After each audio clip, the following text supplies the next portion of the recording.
বন্ধুরা, কর্ণাটকের একটা গুহা থেকে একজন রাশিয়ান মহিলা পাওয়া গেছে। এটাই নিউজ বন্ধুরা।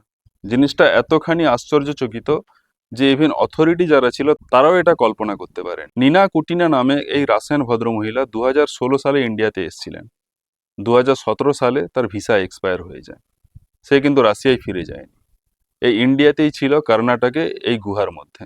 এই গুহাটার নাম হলো গোকর্ণা কেভ। এবারে এই মহিলার দুজন সন্তানও আছে এবং মোস্ট প্রবাবলি তারা ইন্ডিয়াতে থাকার সময় হয়েছে।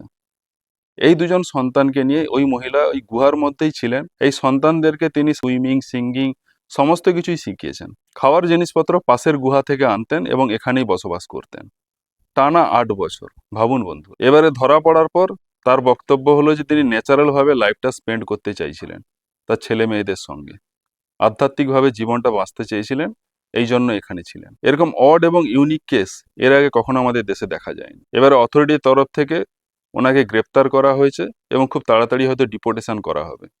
কিন্তু ভাবুন বন্ধুরা, একজন মহিলা 8 বছর ধরে একটা গুহার মধ্যে কিরকম করে বেঁচেছিলেন, তাও নিজের 2 সন্তানের সঙ্গে।